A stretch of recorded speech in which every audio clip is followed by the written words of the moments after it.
اعوذ باللہ من الشیطان الرجیم بسم اللہ الرحمن الرحیم اللہم صلی علی سیدنا مولانا محمد وعلی آل سیدنا مولانا محمد بارک وسلم علیہ۔ پیارے دوستوں اور مریدین، السلام علیکم۔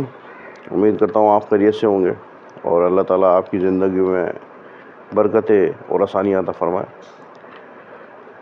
یا حیو یا قیوم، اللہ تعالیٰ کی یہ وہ اسماء الحسنی ہے کہ جس کو پڑھنے سے سب سے پہلے تو اس کا مطلب سمجھ لیتے ہیں کہ حیو کا مطلب ہے زندہ،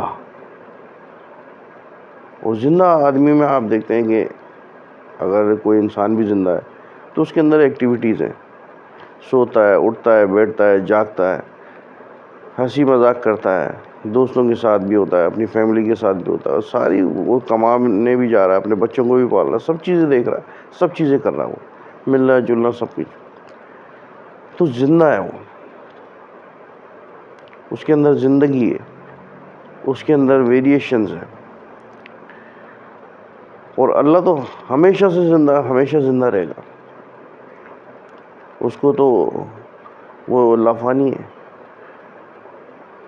ازل سے ابد تک، بلکہ اس کے بعد بھی ازل اور ابد بھی اس نے تخلیق کی ہے، تو وہ زندہ ہے، وہ زندگی سے بھرپور ہے وہ، اور ہم وقت نئی نئی ویریشنز، نیا نیا چل رہا اس کے میں۔ اور قیوم کا مطلب قائم، کہ جب سے وہ زندہ ہے، جب سے وہ قائم ہے اپنی جگہ پر، نہ اس کو کوئی چیز ہلا سکتی ہے، نہ اس کو کوئی چیز مٹا سکتی ہے، نہ کوئی چیز، بلکہ چیزیں ساری اسی نے کریٹ کی، اسی نے پیدا کی، وہی خالق ہے، وہی مالک ہے۔ کچھ نہیں تھا تو وہ تھا، کچھ نہیں ہوگا تو وہ ہوگا۔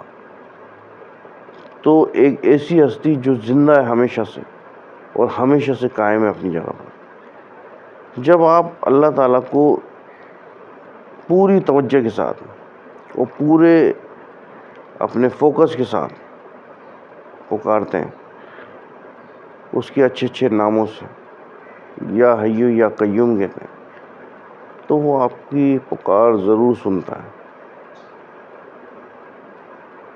اور سنا ہوگا آپ نے کہ ان ربی للسمیع الدعا، کہ اللہ دعاؤں کو سننے والا ہے، تو وہ دعا سنتا ہے۔ ایسا نہیں ہے کہ وہ ہم دعا مانگتے ہیں اور پوری نہیں ہو، وہ الگ بات ہے، اس میں ہماری کوئی کوتاہی ہوتی ہے، یا ہم کو مانگنا نہیں آتا، یا پھر اللہ کی کوئی نہ کوئی مصلحت ہوتی ہے کہ ہماری وہ دعا پوری نہیں کرتا۔ اگر کوئی دعا دنیا میں اللہ پوری نہیں کرتا تو اس کا اجر کئی گنا زیادہ آپ کو بعد میں عطا کر دے گا، یا اللہ کی اس میں کچھ نہ کچھ مصلحت ہے۔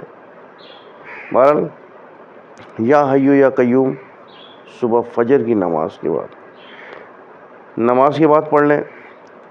ویسے اس کا جو بہترین طریقہ ہے کہ آپ بالکل ٹائم پر اٹھیں اور فجر کی سنتیں پڑھنے کے بعد 101 مرتبہ یا حیو یا قیوم، یہ اپنا ڈیلی کا ورد بنا لیں آپ، یا حیو یا قیوم، ٹھیک ہے۔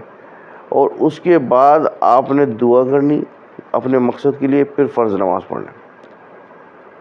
آدھے گھنٹے کا ٹائم ہوتا ہے صبح اذان سے نماز تک کا، تو اس دوران میں آرام سے یہ کام ہو سکتا ہے۔ فرض نماز پڑھیں، اس کے بعد پھر دعا مانگیں۔ اگر جو حضرات فجر میں نہیں اٹھتے ہیں، ویسے اٹھنا چاہیے، نہیں اٹھتے تو وہ عصر کے بعد کر لیں، عشاء کے بعد کر لیں۔ اس کو کم یا زیادہ کی ایک تسبیح بنا لیں کہ آپ کی بھائی 100 پڑھنا ہے، 200 پڑھنا ہے، 500 پڑھنا ہے، 1000 پڑھنا ہے، 1100 پڑھنا ہے، جو بھی آپ کی ایک تسبیح ہے وہ بنا لیں، فکس کر لیں اس کو۔ اور جب آپ اس کو ریگولر روٹین میں پڑھنا شروع کر دیں گے تو آپ دیکھیں گے اس کے کمالات جو سامنے آئیں گے وہ لاجواب ہے۔ بس یہ کہ آپ کوئی بھی اس میں پڑھیں، اس کو دل سے پڑھیں۔ یہ نہیں کہ آپ، بہت سے میں لوگ دیکھتا ہوں کہ وہ ہاتھ میں تسبیح لیے میں، تسبیح بھی ان کی مسلسل چل رہی ہے، لیکن باتیں بھی ویسی چل رہی ہیں، ساری دنیا کے کام چل رہے ہیں اور ویسے ہی چل رہے ہیں۔ ایون یہ کہ فون پہ بھی بات کر رہے ہیں لیکن تسبیح ہاتھ میں چل رہی ہے۔ او بھائی، ایسا کون سا دماغ ہے؟ ہمارے پاس تو نہیں ہے یار ایسا دماغ کہ ایک جگہ فوکس کر لیں اور اللہ پہ بھی فوکس رکھیں۔ تو فوکس کریں اللہ پہ، اس کو کھیل نہیں بنائے، فوکس کر کے اور اللہ تعالیٰ کی طرف متوجہ ہو کے رجوع کریں۔ جب رجوع کریں گے پورے تن من دھن کے ساتھ تو اللہ تعالیٰ آپ کو تجلیات اتریں گی، آپ کے پڑھنے میں تاثیر آئے گی۔